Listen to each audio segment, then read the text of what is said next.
Welcome to Sweet Valley Diaries, the podcast where, instead of therapy, we address emotional damage through a series of elaborate schemes.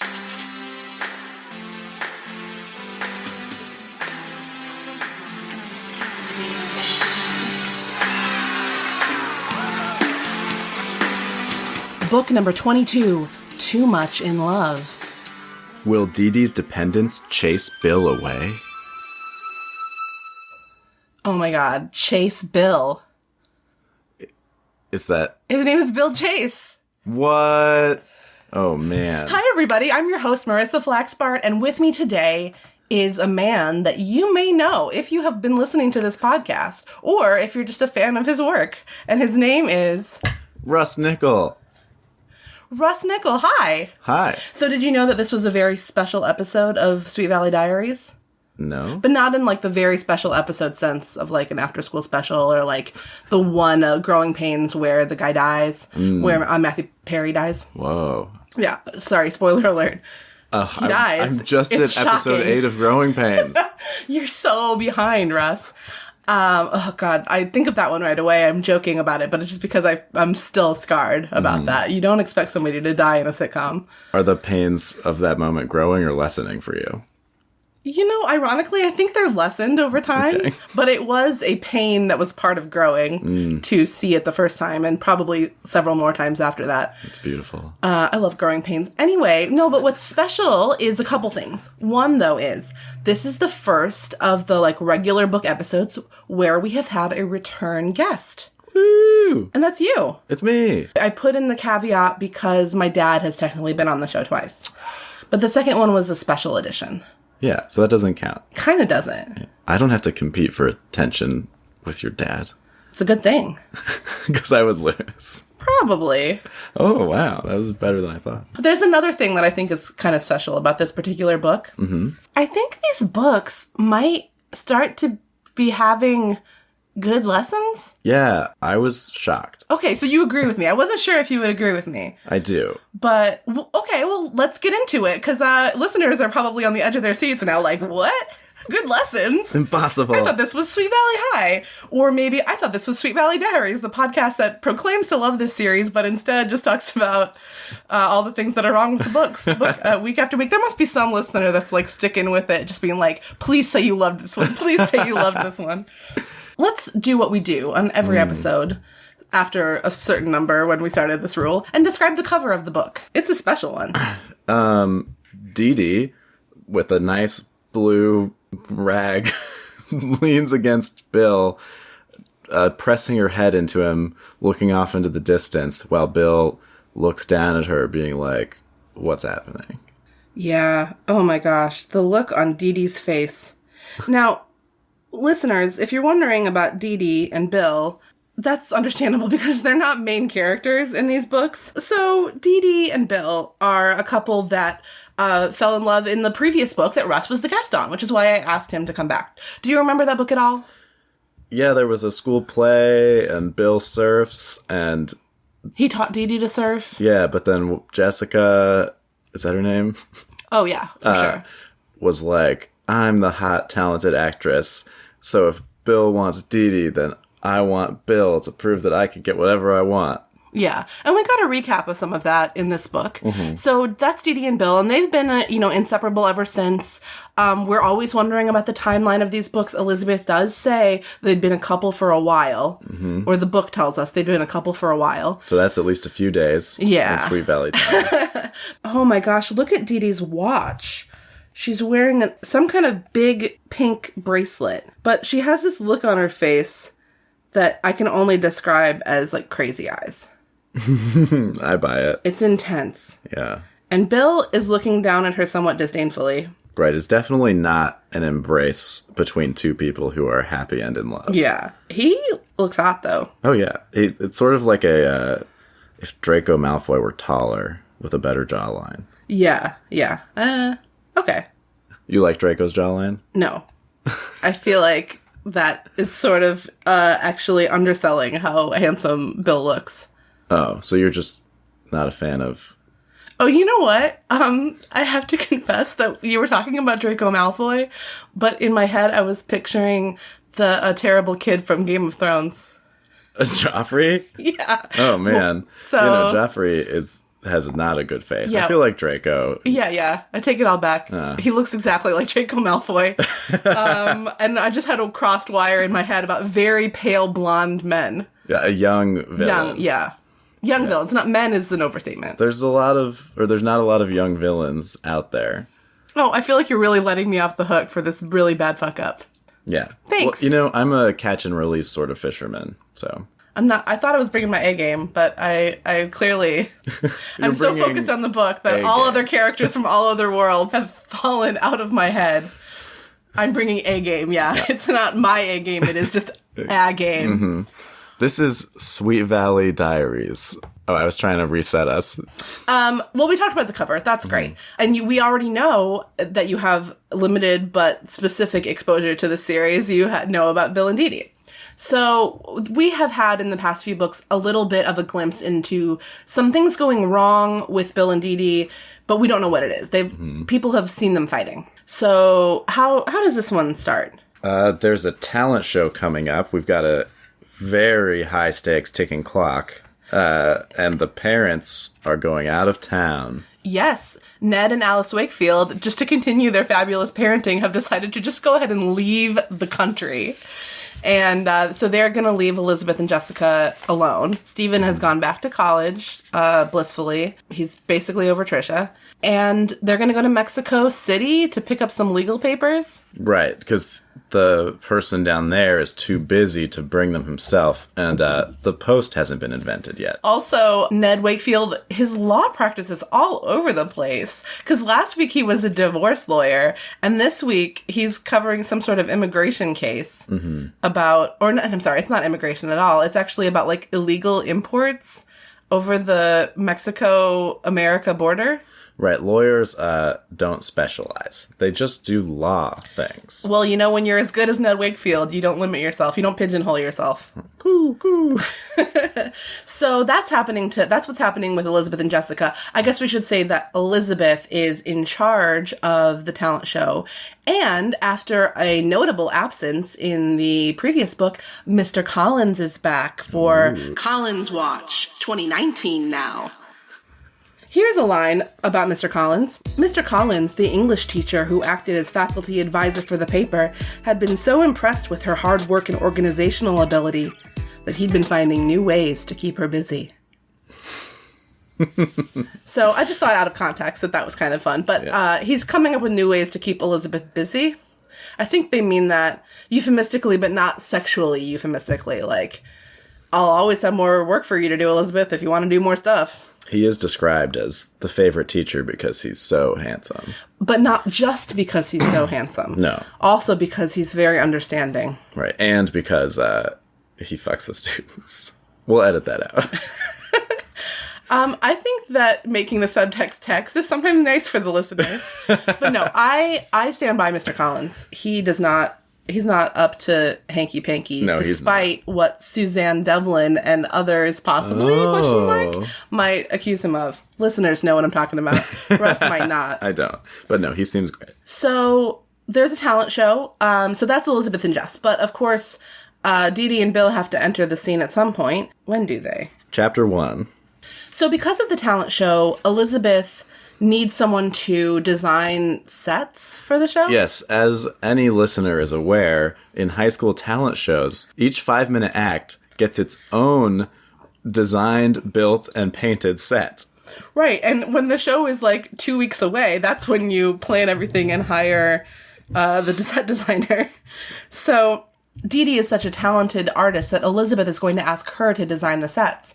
But when she calls Dee Dee is like, oh, let me talk to Bill and see what he says before I tell you yes, and then I'll get back to you. That's bad behavior. Well, it definitely sets off alarms for Elizabeth. Yeah, Elizabeth freaks out. There's a lot of the Dee Dee I know wouldn't have to ask Bill what he thought. And then there's been rumors going around that Dee Dee has dropped out of the design classes she was taking. Yeah, she was interning basically with the top designer in the whole area and loved those classes. They were the bread and butter of her breakfast. And that's her favorite part of breakfast. So, as it is for anyone. Yeah. Part of this complete breakfast. Mm-hmm. Bread and butter was always there. Right, but then she stopped eating bread and butter and just had a giant bowl of Bill cereal.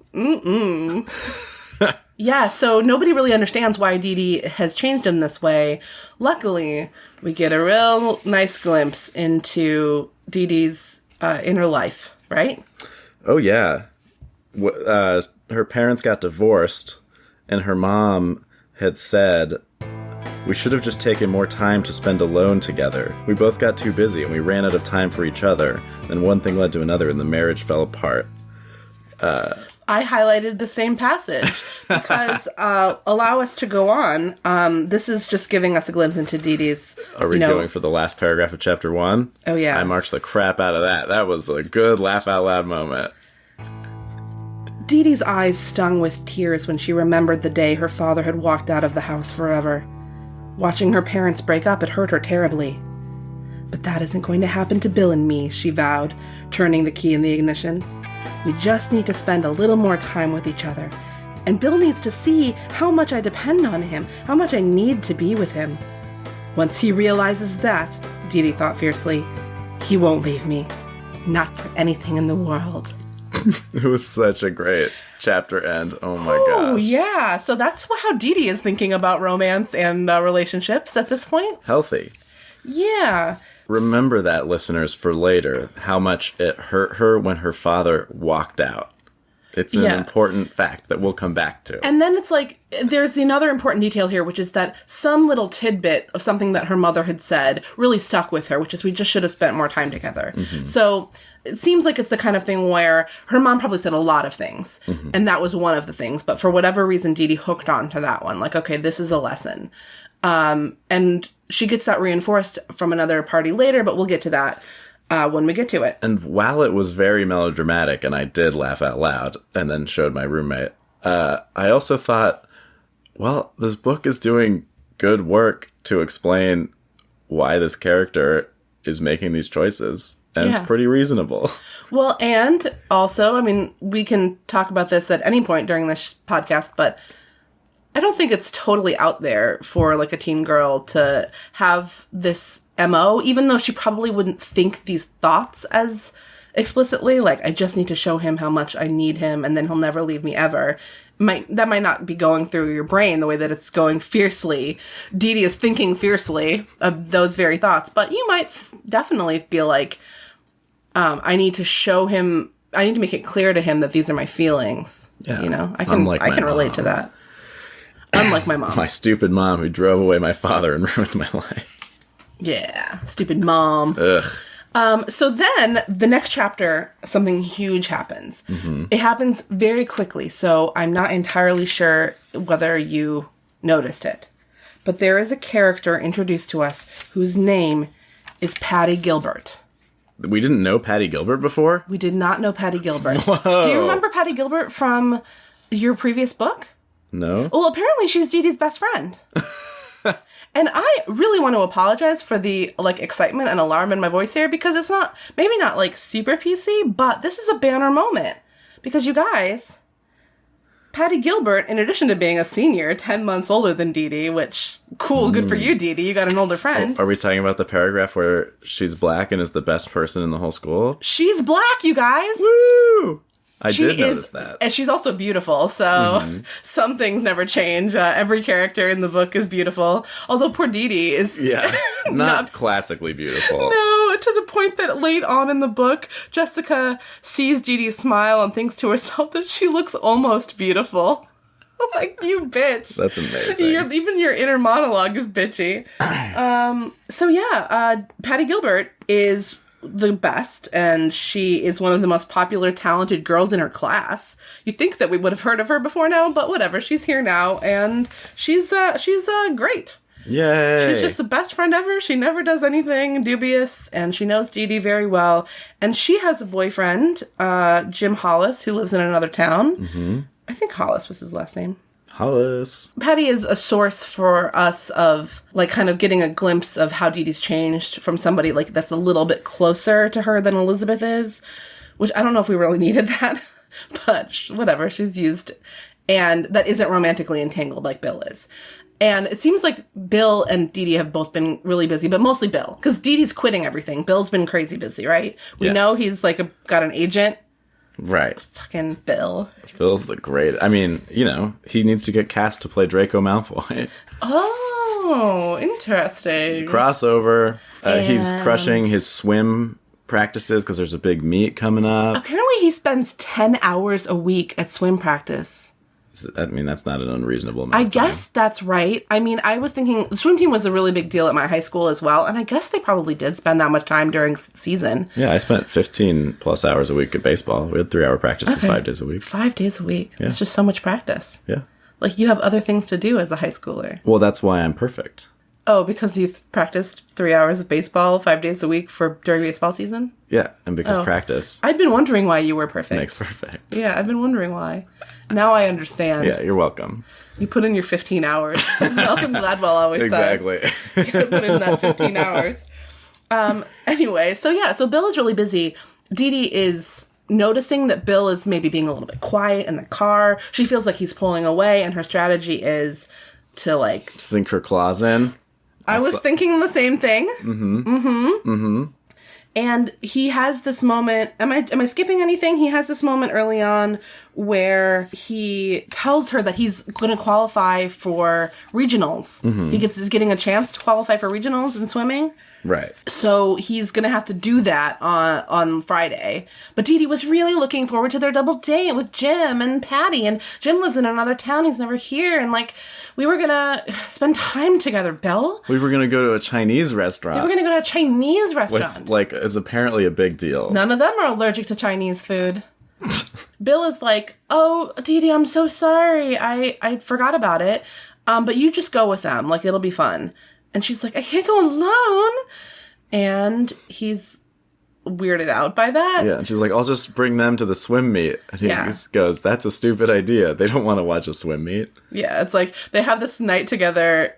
You know, they want to go do something fun, not watch a swim meet. Yeah, and everyone knows that eating Chinese food is much more exciting than watching a swim meet. Those two are in totally different categories. Yeah. Oh, and this also, Dee Dee has told Patty that she quit the classes. So Patty is like, what is going on? The Dee Dee I know wouldn't have quit those classes. Yeah, everybody is a little bit weirded out. Now, there's another thing going on with Bill, right? Which is that Bill has sensed that Dee Dee has been a little crazy. He proclaims often in this book his love for Dee Dee. He's still in love with Dee Dee. Yes. But he fell in love with this independent girl. Not this Dee Dee. Not this Dee Dee. Right, the Dee Dee I know. Yeah. So Dee Dee's had a real personality shift here. Yes. Because everybody knows a different Dee Dee. Even Dee Dee knows a different Dee Dee. But she can feel it, but she's just... It's like she can sense that she's gone awry, but she doesn't want to stop it. Because she's just afraid to lose Bill. She knows she's gone awry, and every moment pushes him further away, and so then she gets more panicked. So then she sinks her claws in deeper. It's very reasonable. There was a really, like, gut punchy scene for me, which was when they're at the meet. So they do, and your face right now, if you listeners, if you could see Russ's face, it is very pure horror. Anyway, so they go. Jim comes to town. Jim seems nice.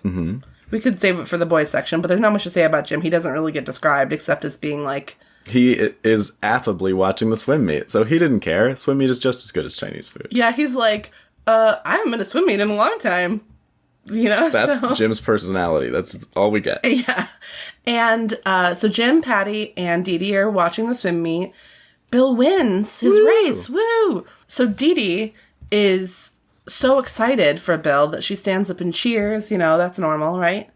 And then she starts climbing over people down the bleachers, pushing her way through the entire audience, so blinded by her love and her need to show Bill that she's supportive that she doesn't even, like, see the people around her. And she pushes through everyone and then pushes somehow, like, into the pool section. And I guess she's calling his name. Bill, Bill.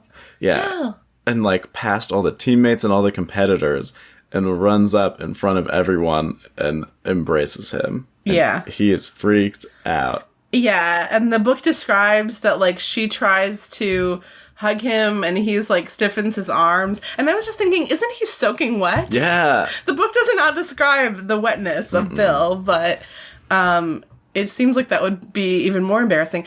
But then it's like Dee Dee knew that she'd ruined everything. Like, she'd ruined the evening. She'd been so happy moments earlier. And there's a lot of that in this book. Like, seconds earlier, everything was great, but then she made one misstep and everything was ruined. Which is very dramatic and also kind of is like what it's like to be a teenager, right? Yeah. Would you say? Oh, I would. I think that we also have left out an important detail, which is that Dee Dee repeatedly, this is actually some good kind of like planting in the book, I have to say, repeatedly shows up at either at Bill's house or at the school. She's like meeting him somewhere and he's not expecting her to be there. And he's not like disappointed exactly if they do run into each other, but it's always just a little bit like, oh, you're here. Yeah. You know? Right. And she's like, oh, I just thought we could hang out. And he's like, oh, but I have to go work on this history project. Yeah. Meanwhile, Dee Dee is kind of like, back in the early days of our relationship, we always did everything together. Like, I wouldn't have had to make plans with him to spend time with him. Which I can understand that. Right. They went through a honeymoon phase. And then after the honeymoon phase, you have to recalibrate to both being different people again and like your own person and like actually having balance. Like making plans to get together and stuff. The problem is not so much that she wishes that they could spend more time together. It's that her decision of how she's going to fix it is by like having no identity except through Bill and pushing herself and trying to get him to prove his love to her somehow. Right. And the whole premise is this talent show. And everyone's mad at her for not joining, and she only wants to join if Bill's going to do it. Right. Because then they can spend time together. And he does agree to do it, but then he ends up having too many things on his plate. So he drops out, so she drops out, and it's this big thing. and Patty basically guilts her into doing it anyway. Yeah. And then there's this recurring thing where every time they get together to try to plan talent show stuff or work on it, Dee Dee has she needs constant reassurance. So she's got a design or she's painting something and she's always asking Elizabeth, like, help me. Right. Do you think this is good? And Elizabeth is like, I don't know design. Yeah. It looks great, but you know better than anyone here. And I don't relate to this at all because when I'm in long-term relationships, I definitely don't send every email to my girlfriend before I send it out to like a professional person. I don't have them read every short story I write. What is it, Marissa? Yeah, totally. I have no codependency problems. Well, and no, it's interesting because we're not even talking about her asking Bill. We're talking about her asking Elizabeth. It's it applies to everybody. It's like she just, no matter what, she needs someone. There's a weird moment. I wonder if I highlighted it. There's this weird moment when Elizabeth, she's so frustrated with Dee Dee. And she thinks, she doesn't understand. God knows why, but she just has no idea how capable she is. Or maybe, Elizabeth thought with a flash of insight, she did know, but she wanted to be helpless and dependent on people. But why in the world would she want that? Oh, man. Pretty good. Very good. Just to talk about the talent show for a second. Yeah. I think that what they're doing is a variety show. You're right. But it's not a talent show. Because they get a group together and everybody's got their things that they're going to do. But they're not specific talents. They're like reading a poem. Well, maybe that's a cheat. Yeah, hold that out. Yeah. Todd is going to do a stand-up routine, which when I read that, I was like, oh, Todd, please don't do a stand-up routine at the talent show. I love you, Todd, but I don't think you can pull that off. You're a basketball player, not a comedian. Right. I just have to interject with Todd's drama. There's something going on with Todd, and he's not being very forthcoming. And Elizabeth asks if it's serious in the car, because she's really worried about him. He says no, and she's like, oh, thank heavens. And Todd goes, Liz, what would I do without you? Todd cried suddenly, wrapping his arms around her so tightly she thought she might break in half. It's a ridiculous question, she told herself, smiling happily in his arms. Thank heavens it's one we don't have to consider, even for a single moment. So luckily, Elizabeth knows for sure that everything is great between her and Todd, and no drama could possibly arise. And the very thought of them ever having to be apart is ridiculous. So, yeah. So, putting that aside... Sorry, it mirrors the issue. Yeah, it does, where, actually. She is so fully engrossed in this Todd relationship that, she can't picture being on her own. Right. Just like Dee Dee can't picture being on her own and actually doing the set design of this talent show. And Todd, faced with this thought process, also is doing the same thing. He hugs her so tight he's going to break her. It's the book has done a good job mirroring everyone's problems. Yeah. Ken Matthews and Winston Egbert are going to do a magic act where they cut Jessica in half. And Patty is going to do a dance number. And there's a funny thing where she's just like, yeah, I even picked out what song I want to do it to. It's like, yeah, that's how a talent show works. But I thought it was weird because Elizabeth was just asking these. It's like people volunteered to be in the talent show. They didn't audition with their talent for the talent show. Which is also why it's a variety show, and with the sets and everything, it's like they're trying to put on a variety show. The sets are insane. Like, when we had the variety show at my school, we did it in the cafeteria, and the sets were 2 chairs you could use. Well, I was wondering, what size auditorium they were working in, because at my high school, when we had talent shows, they were in the giant auditorium. If there had been backdrops, it would have been a huge undertaking to paint backdrops. So there were no backdrops. It was like lighting and stuff. Yeah, where did they get this budget? Dee Dee, though, is doing the painting of the stuff, and when she gets working on it, there's a point where she's working on it at home. And I was like, how is she painting this canvas at home? How big is this stage? It's Sweet Valley sized. Oh.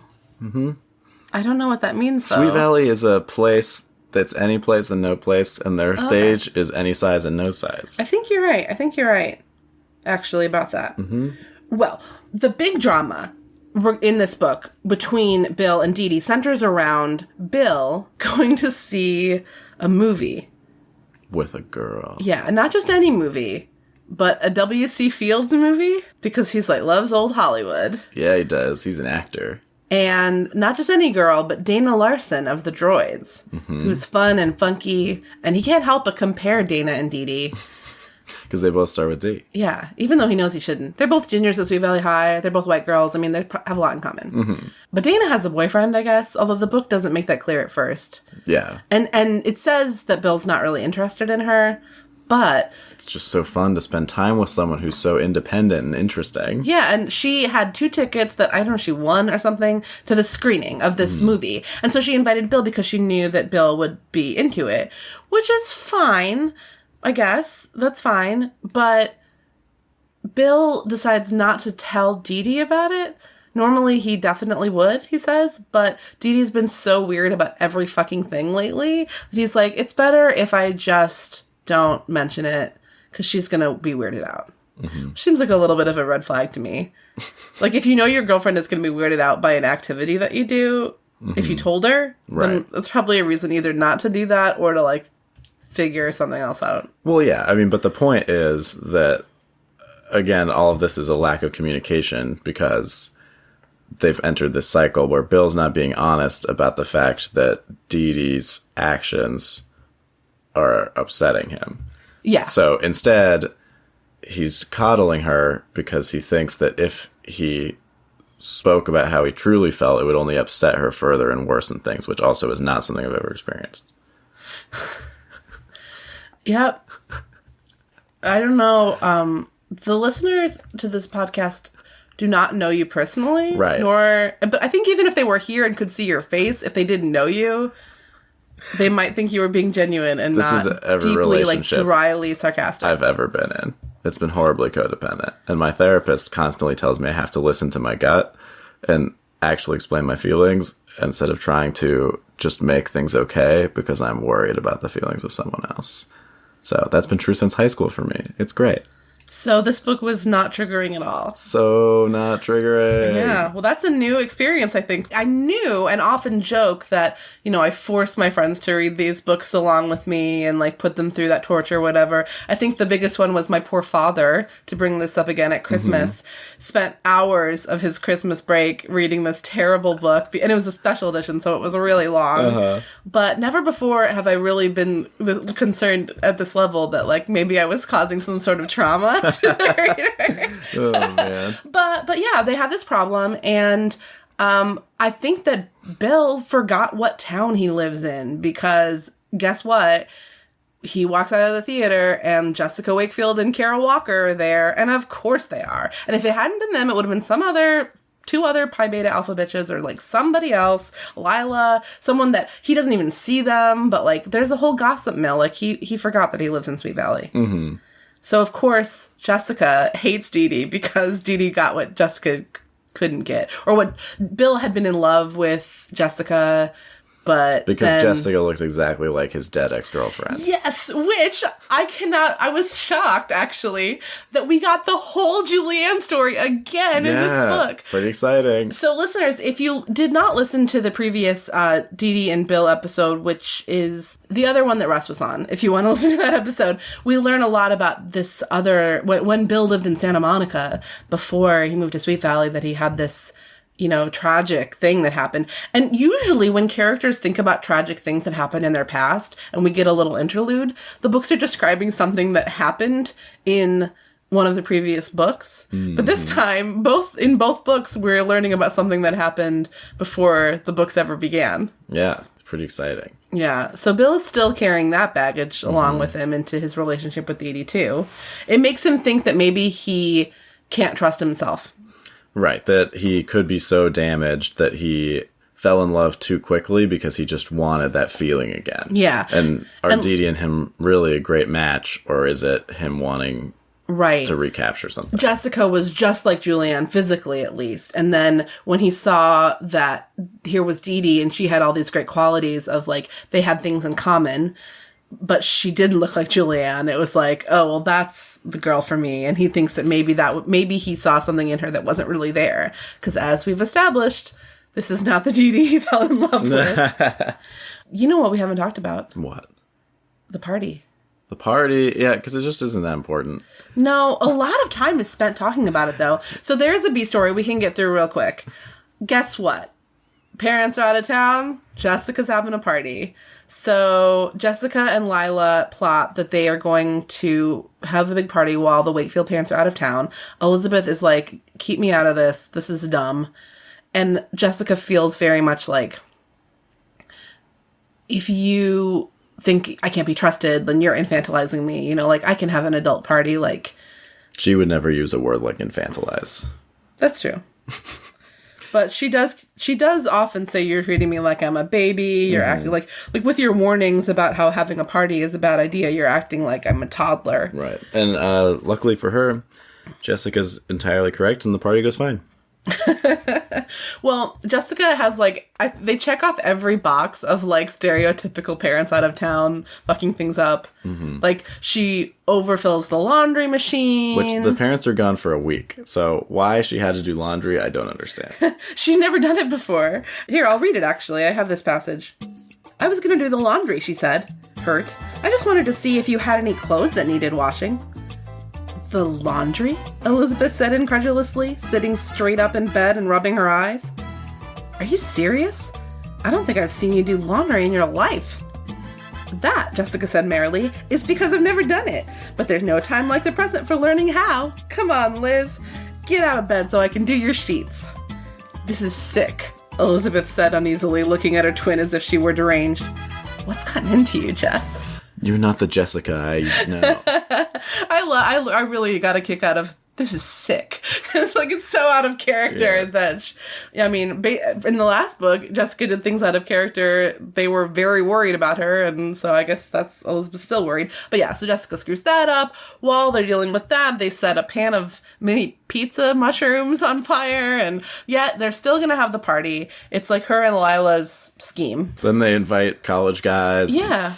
college guys are drunk and... Well, let's take a little walk over to the part of the podcast where we talk about boys. Boys! Oh, the beautiful boys, the beautiful boys. I'm in danger of losing my head. So there's a boy that appears eventually in this book, but his name is Drake. Oh, Malfoy. Well, we've talked about him already. Bill Chase is Draco Malfoy, only physically. For the last couple of months, Lila has been dating someone named Drake Howard, and he's a college boy. Oh, yeah. He is in a fraternity called Delta Theta that all the really cute guys are in. And Lila is really forcing college guys on Jessica. And she's, like, not really having it. Yeah. Except that Lila just, like, seems so sophisticated. That's how they're playing it in this book. That Jessica, she can't, and, like, Lila is rich and has the best parties. Jessica's like, oh, money is what it takes to throw good parties. And Lila says no. Lila is, yeah, she says no. It's the guest list. Lila is in Jessica's head, though. So she is really hoping to have a cool adult party. You really kind of feel for Jess. Like, she does seem sort of like a baby. There's a line where Jessica says, college guys, aren't they kind of old? I mean, Lila looked at Jessica as if she just crawled out of a playpen. Which I don't know what that look is, but... So good. So they do have the party. And speaking of boys, Drake Howard brings a bunch of his frat bros there, and they get out 6-packs. Right. They are... Crazy. They're just like... running amok. Yeah, because no one in high school drinks. And also because frat guys love hitting on 16-year-olds. And that's chill. I mean, maybe. Yeah, These maybe. guys do. I mean, they just seem like Drake Howard is described, I mean, his name is Drake Howard. He seems very, like, cool and sophisticated. But when these dudes show up at the party, they seem like real brutes. Like, they seem like they're just, the Animal House. Yeah, drunk. No, I mean, Animal House, which... is problematic in its own ways. And speaking of having an underage girlfriend. Right. But he doesn't know. But he does think that she's like... the problem is that, like, he thinks she's 16 or something. Oh, man. Anyway. Yeah, Animal House ages perfectly. What? I lost my train of thought, but you get it. About the frat guys, what they seem like? Oh, right, but, like, at least theoretically, the characters in Animal House are, like, charming. These guys just, like... Drake immediately gets into an argument with Lila. Yeah. Like, none of them are fun in any way. Lila tries to leave and he, like, yells at her and, like, tells her to stay. And at least in Animal House, they have the parties at their own frat house. They're not bringing their crazy nonsense to a 16-year-old girl's house party. Well, just speaking of aging well, there's that whole weird issue where sororities aren't allowed to have parties because it's, like, you know, wouldn't be... womanly to have men in your abode. Yeah. Which Neighbors 2 was a nice reaction to. Yeah, I agree. I mean, in Chicago, where I went to college, sororities were not allowed to have sorority houses because it violated some kind of brothel law. So, times. Do they change? Yeah. Yes, but laws sometimes don't. Right. Women are empowered. Yeah. So, other boys... in the book. Oh, right, we're talking about boys. I mentioned Jim Hollis. Who is affable. How about a fellow named Peter West?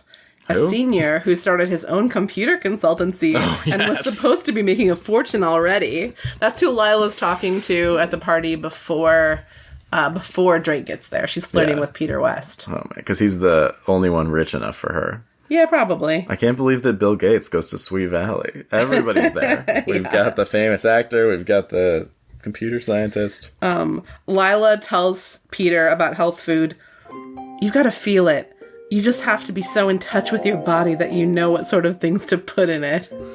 I liked that. Like, this, I don't know, comparing this book to the last book, like, that's self-aware, right? Like, the book is making fun of Lila successfully. I'm like, wow, you're actually commenting on how out of touch rich people are. Like, good job, Sweet Valley. I'm surprised. Also, there's a certain amount of double entendre there that I would not normally expect from Lila. The last boy that we need to talk about in the podcast is probably Todd, but I think we should save that because Todd's big moment comes at the end. Oh yeah. Of the episode, and we can use it to kind of tease the next episode. It's basically a Marvel stinger.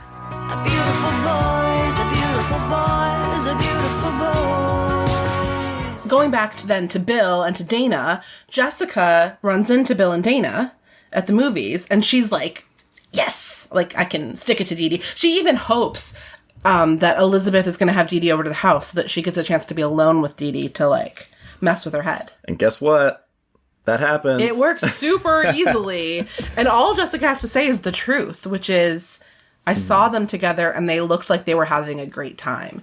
And the book describes it as being like successful beyond Jessica's wildest dreams, this scheme, because clearly Dee Dee didn't know, which Elizabeth wasn't sure if Dee Dee knew they were out, you know? Right. And that just like hits exactly what Dee Dee's fearing. Yeah. Oh no, he's having fun with someone else. I drove him away. This is what's been going on all along. And she goes into a horrible panic spiral. And she confronts him and... Wait, she doesn't get to confront him first, right? Am I misremembering? Doesn't she like go to his house and he's not there or something? Or is that a different time? I feel like she can't find him and it's horrible. And then she has to wait until school the next day. Yeah, she does. She has to wait until just school. Yet another thing where she like can't get a hold of him, and she feels like he's off hooking up with someone, and she has literally no confidence in their relationship. But eventually, Dee Dee does find Bill, and she confronts him about what happened, and they have a whole big argument. I mean, he apologizes, but he's basically just says the truth, which is, I didn't want to tell you because you've been acting crazy lately. Yeah. So this, listeners, if you remember how much it hurt Dee Dee when her father walked out on them, which I think we can all agree probably is traumatic, Bill finally breaks up with Dee Dee and says, I sure as hell don't understand what's gotten into you, Dee. And all I can say is that the way things are going, I think it's time we called it quits. The next thing Dee Dee knew, Bill had stormed out of the lounge, leaving her alone, her brown eyes shining with tears. Dee Dee had never felt so terrible in her life. It was like the day her father had left, only worse. 1,000,000 times worse. 1,000,000 times worse than her father leaving. Wow. Yeah. That was so great. Like, oh man, breaking up with a high school boyfriend you've dated for a while is 1,000,000 times worse than your father walking out on your family. That's how wrapped up in Bill Dee Dee is. Yeah, I mean it's about right. And then she goes to Elizabeth runs into Dee Dee, and Dee Dee confesses everything to Elizabeth except for one thing. Well, she doesn't confess everything. That's not right. She explains the breakup. She explains what happens with Bill and Dana. Mm-hmm. And the book tells us she didn't tell Elizabeth that Jessica was the one who had told her about Bill and Dana. That seemed impolite, but she told her everything else. And I made a note in this that says, when you support your oppressor, you are complicit in your own oppression. Like, why do people are always like, it'll be rude to like implicate Jessica. Like, Jessica did this bad thing, but you know what? I forgive you, Jessica. It's like, it's like, I don't want to talk bad about Jessica to her sister, which is probably a good strategy because Elizabeth doesn't hear that very well usually. Mm-hmm. But like, why? Yeah, it's weird. Jessica was scheming. Mm-hmm. Don't let her off the hook. But she did. Although in this case, Jessica did just tell the truth. True. That's true. So I agree with you. That is accurate. But this is the least dirty Jessica's hands have ever been. Okay, fair enough. Dee Dee feels like if she sucks it, she knows what she's done wrong. So she feels like if she sucks it up, she can go to Bill and be like, you know what? I think we should get back together. I understand what I've done wrong. Mm-hmm. And Bill is like, I need more time. Yeah. Good job, Bill. Way to make healthy choices. Yeah. I'm definitely not in a situation right now where a girl that I broke up with a week ago just drunk texted me last night and I engaged with it. Yeah, you never do stuff like that. I would not. Yeah. Because I don't need external validation. I didn't need to ask my roommate today if I should go on a date and have him decide for me because I can't check in with my feelings. Yeah. So what you're saying is you don't relate to these characters on any level. No. Because they're teenagers, fictional teenagers from the 80s, and you are a real-life adult man from the 2010s. Oh, God. When will I grow up? It just shows these books are more perennial than I ever give them credit for. Is that when they bloom once a year? Yes. Yes, it is. It is indeed. Right. you bloom once a year. Aw. Aw. When is it in the year? You better find out. Oh, good. You want to be ready when you're blooming. So where are we in this book? We've got the breakup. Oh, yeah, it's rough. And Dee Dee is, like, worse than ever with, like, planning things, and everybody's frustrated with her. But she does actually kind of start to realize what's going on, like, on her own. She has some realizations. And we get a glimpse into another thing. It wasn't just her mom. Which is important because the whole book, I've been wondering the important writer question for you writers out there of why now? Like, what would cause Dee Dee to change and not be the Dee Dee we've known? Because her parents have been divorced since before she and Bill ever met up. So why would she suddenly start clinging to him? And then it's explained. And it's reasonable. Yeah. So there are actually, I think, a couple of different things that we could point to. Oh. And one of them is that she's been taking this design class. Right. And I'm going to go ahead and read this whole section. It's a little bit long, but... I'm going to go ahead and listen, and so are you. Thank you. Dee Dee was sick and tired of being asked why she'd given up her art classes at the Civic Center. Everyone had been bugging her about it. Her mother, Patty, Mr. Collins, and now Jim. Even Bill had been upset about it. But Dee Dee had her reasons. They just happened to be reasons she didn't feel like sharing with anyone else. Not even Bill. Susan Jackson, the young woman who taught the course, was famous throughout the state for her accomplishments in design. Dee Dee had admired her for ages. She'd been so excited about the classes she could hardly contain herself. And they'd been going well. Ms. Jackson thought Dee Dee had a flair for design, and if she kept it up, she could have a profitable career.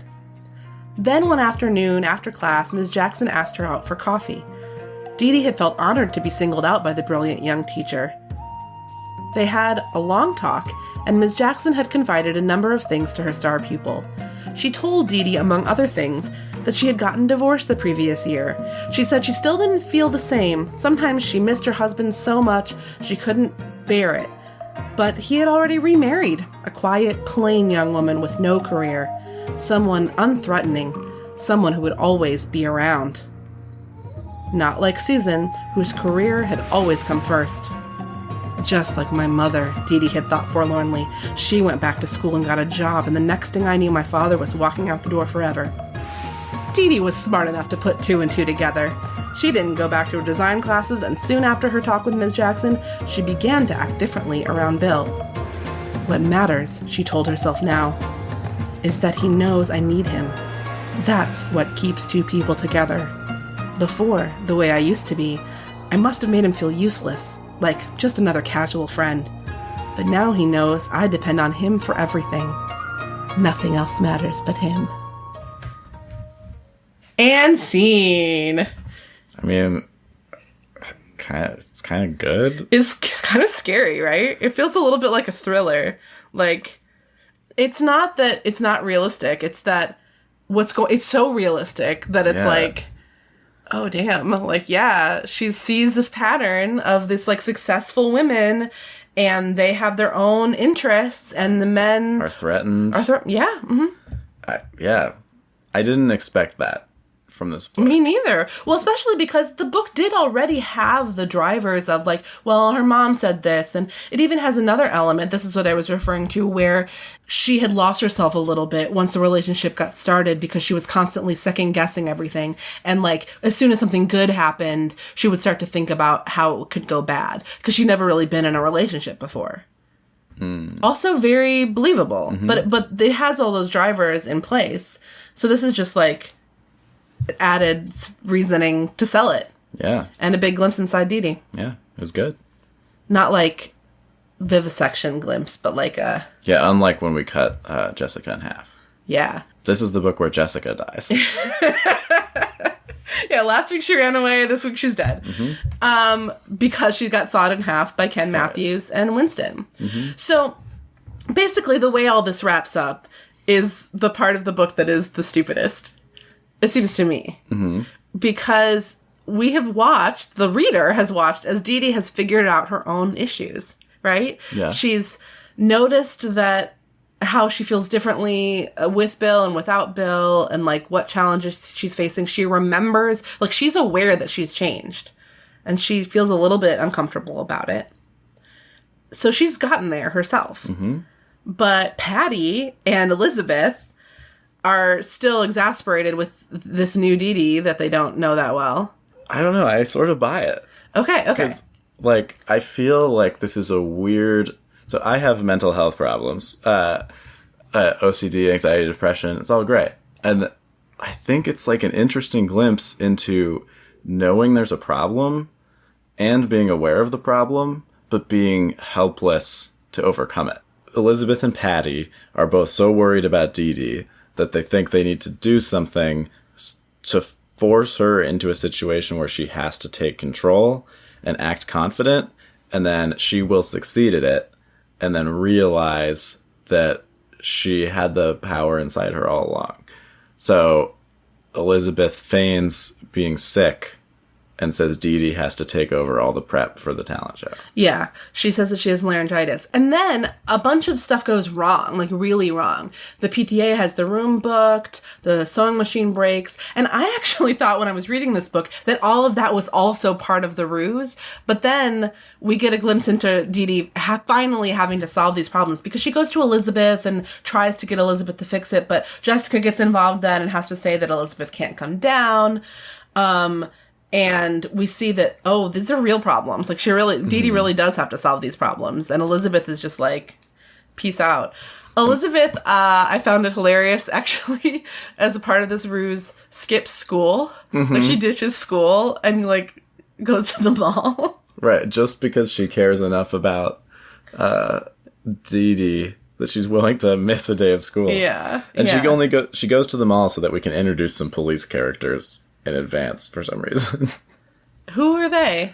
Oh, the cops, yeah. When Elizabeth comes home, the cops are, like, trying to arrest Jessica for sneaking into her house through the window. Because their parents mentioned they were going out of town, so the police have been keeping an extra eye out just in case. But Can that you ends imagine living in a world where you go out of town and so the police, like, are watching your house for you as a favor? I could see that happening in the town that I went to high school in, a smaller town. Man. I've gotten robbed multiple times, and the police are just like, yeah, you're fucked. Yeah. Well, you just have to have that small town special relationship with your local police enforcement. Oh, man. Anyway, yeah, that doesn't pay off that much because the cops come to the house for the party, but then Stephen Wakefield shows up and saves the day, and he's like the 18-year-old that's Deus Ex Machina. Yeah. The police are fine with the party where people are drinking underage as long as there's an 18-year-old there to take responsibility. Yeah, and they have to turn down the music because the neighbor keeps complaining. But what happens at this party is that a vase gets broken. And the bigger thing that happens is that Mrs. Wakefield's plans for something, there's some very important plans. She's the one thing, it's Chekhov's gun. She says, don't let anything happen to these plans, and someone spills beer on the plans. Right. Which are out. And which Mrs. Wakefield did not put away before leaving. She left them on her drafting table, like out, taped to the table. And so now Jessica has to go to Dee Dee, like hat in hand, and be like, please save me. And Dee Dee's so busy at this point. She's like, I don't have time for you. Yeah, because the ruse has worked. She's taken over. She's loving it. She doesn't even return Bill's calls. She doesn't return Bill's calls. Like, she becomes so caught up in what she's doing that she stops thinking of... I mean, partly it's to forget about Bill, but that she stops thinking about Bill, and she's surprised. She doesn't even really realize she's doing it, but she's so caught up in making the most amazing backdrop for Patty's dance. She kind of wants to make up to Patty for being kind of a jerk. And so Jessica comes to her and apologizes for everything, and Dee Dee's like, we good, fam, and then has to go redo the design. Apparently, I thought she was just gonna, like, fix the messed up part. Dee Dee redoes the entire design, and then they're so confident in it. Maybe this is the dumbest thing. Yes. They're so confident, but Dee Dee actually says, like, unless she's looking really, really closely, there's no way she would ever guess that these are not the original plans. It's pretty great because if you study law, you can do both divorce law and border law. And if you are a high school student who's good at design, you are equally good at painting sets and doing high-level architecture that someone has studied for a lifetime. Yeah, Alice Wakefield is an interior designer. Okay. So I'm not exactly sure what these plans even were, because it did sound like architecture. Yeah, the why way would that it you was have described. Why would I the guess straightness of lines matter? I think for if you interior had like a design? mock-up, like a blueprint of the inside of a house, and you were saying like where you were going to place different things. Oh, right. Like if they were going to build... Well, that's still... What do you mean? No, but like where you were going to place different furniture and things in the house. Yeah, well, I don't think the straightness of the lines would matter. Well, it matters though if you are trying to recreate it exactly. Right. I think that she probably traced it. It's also funny because the stakes are pretty low, because like if Dee Dee can complete these designs just fine in half an hour, like Mrs. Wakefield Yeah, they also only do had that. that was what it got down to. Like Steven calls the house and it's like, Mom and Dad did come home early. Their plane lands in an hour. And they're like, shit, Dee Dee, you only have half an hour to take care of Right. this. So like Mrs. Wakefield obviously could have done that too. Yeah. And they're mad about the vase, but they're happy to be home in time to see the talent show, in which Elizabeth thankfully actually gives Dee Dee all the credit for having done everything. Although also weird, because like everyone's there to see the talent show, and Elizabeth's intro speech isn't like, welcome everybody, we got a lot of great talents for you. She's like, hey everybody, just wanted you to know, Dee Dee did a ton of work, and it was really impressive. And everyone starts cheering and chanting, Dee Dee, Dee Dee. And it's like, dude, you haven't even seen the show yet. Yeah, like, that should that's be at true. the end of the show once you know it's good. The chant is very strange, but I was really glad that Elizabeth gave Dee Dee a shout out, because basically Elizabeth was supposed to be in charge of this, and instead she stayed home from school and pretended to be sick. Right. And like, it seems like she didn't do in any the work. months leading up to the talent show, Elizabeth had accomplished exactly zero, and Dee Dee had to actually I do think all of Mr. it. Collins called her into it like 2 weeks before the show. So, like, there wasn't a show, and then suddenly there was a show. So good. So, speaking of the show, are we ready to Todd. tease the end of the book, or the next book with Todd? Yeah. So Todd is going to do a stand-up act, but when he comes on stage, he's very somber, and he tells everyone that he was not in the mood for comedy, and instead he's going to read a poem. He's going to sing the song from Coco. Oh, remember me. When there's something, something, something, remember me. So I think that song must have been inspired by this Christina Rossetti sonnet called Remember. It's very sad. Do you want to hear it? Yes. Wait, the listeners can't respond, so I'm the listeners. Yes, oh, me too. I like poems. Remember me when I am gone away, gone far away into the silent land, when you can no more hold me by the hand, nor I half turn to go, yet turning stay. Remember me when no more day by day you tell me of our future that you planned. Only remember me, you understand. It will be too late to counsel then or pray, yet if you should forget me for a while, and afterwards remember, do not grieve. For if the darkness and corruption leave a vestige of the thoughts that once I had, better by far you should forget and smile, than that you should remember and be sad.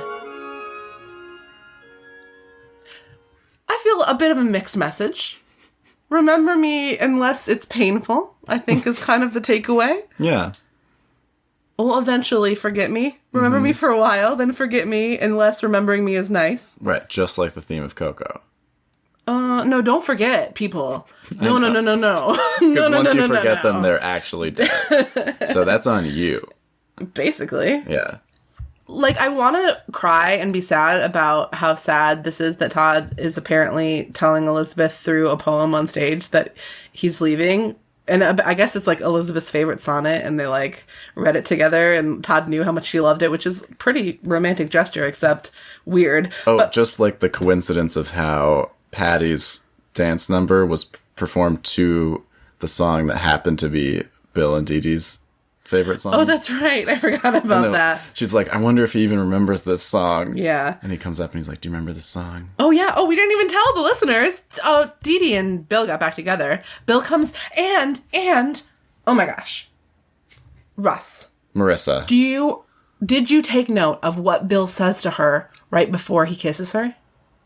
Can I kiss you? He says, "Can I kiss you?" Which I'm pretty sure marks the very first moment of, like, full-on, like, consent asking in this book so This far. is whoever wrote book 22, like, was putting a lot of stuff in here. We get a black character, we get consent, we get, like, a pretty accurate depiction of the impact of divorce and the anxiety that can have on a child. I don't know. Like, look, I'm not trying to say that you always have to say, "Can I kiss you?" before kissing happens. But in the last book, a guy said, "Close your eyes, I want to show you something," and then kissed a girl for the first time. So, which I guess is not the most that could have happened after saying that. But, and I'm sure actually there are conversations sometimes between, like, people in a relationship about, like, how they're about to kiss. But these exact words, I highlighted them, like, "Can I kiss you?" And she says, "I don't know, can you?" That's what I always say. But I say it in a sexy way, so it's like... I don't know. Can you? You sound like Freddy Krueger. Thank you. That's what I try to do, too. Mm-hmm. Anyway, they get back together. They're going to try again. You know, this is the Dee Dee he fell in love with, so it's all good. And you want to tease the next book? Can Elizabeth survive the heartache of losing Todd? Find out in Sweet Valley High number 23. Say goodbye. Can I survive the heartache of losing Todd? That's the question, listeners. I can't.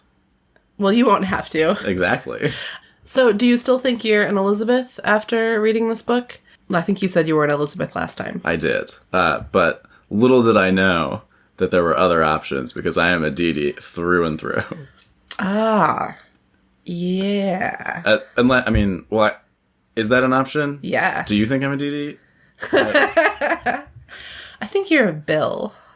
Oh, yeah? Sort of a... Because it was Bill's fault, too. That was part of what Dee Dee... Right. I don't know if that's really true. You can be both. Oh, yeah. Wait, I am a Bill, huh? I think you're a little bit of a Bill. Yeah. And you I'm also... really worried about other people's feelings, and so I want to make sure that I just... Yeah, the whole Dana thing. Like, let's just not talk about it. Yeah. I don't know. I mean, I don't want to put that on you. I'm also overly honest, and I just guilt purge all the time, so I couldn't be Bill. So I'm their relationship. Ah, well, if they ever come up again in the series, I'll have to bring you back as the expert on Bill and Dee Dee. Yeah. You should add that to your resume also. Bill Dee Dee expert. I'm a Bill Dee. I'm a D Bill. D Chase. Ooh, no. Dee Dee Chase. I don't take his name. No, but it's like your couple name. Oh, I see. I realize it's also, but now after what all Dee Dee's been through, I feel like she would keep her name. Yeah, well, because she's a famous designer, and people would link her name to her work, and so she can't give that up. That's right. Exactly. That was snaps. That was 2 to 3 snaps from Russ Nickel. Yeah, the first one was kind of light. I tried to do the Z snap.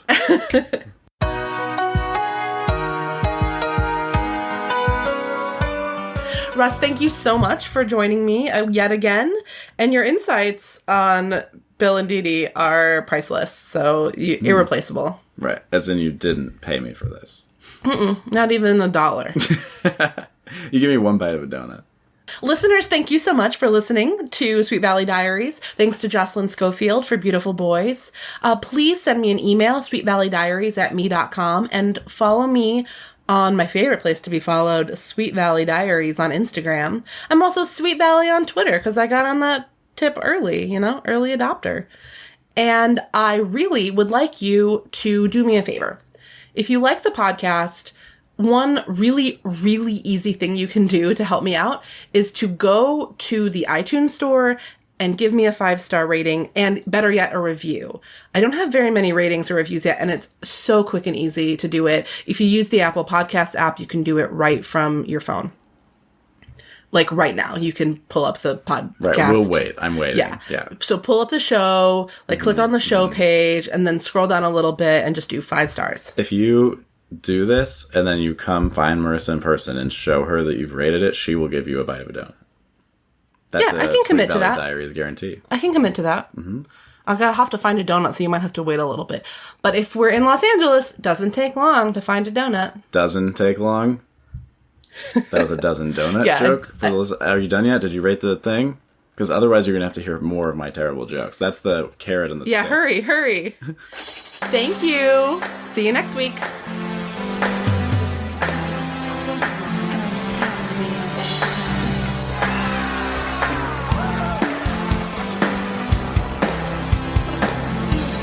So does that make me Miss America? One of the reasons that Russ... Gosh, I keep doing that. I should take my ring off. Hold on. For this episode, Marissa is going to be unmarried. They don't know that I'm not married. Well, they might know. I don't know. I've never talked about my husband before, so they might think that I'm just married and secretive about it. He's very famous. Yeah, or like, I don't want to lose my male fans because they think that I'm married. I get that. You know, like, lose their attention. If you could see the way Marissa looks right now, male fans, the look is one of, Russ, please stop talking. I thought you were talking about the way I looked in general. I was like, that's a low blow, dude. Because I'm not dressed up or anything. Like, Oh, I was trying to say that it was so alluring that if only you could be here in the room that's with nice. me. Man, I think we just learned something about Marissa's self-confidence. It's only as reflected through the eyes of others. My personal opinion of myself is very high, but I have low confidence in other people sharing that opinion. Ah, I see. You're a real Dee Dee. Exactly. I'm afraid that is true. Oh no. We'll talk about it later. Okay. I deserve it. Call me out. I need to be proud. But I mean, I got a stain on my shirt. So that's more what I was thinking.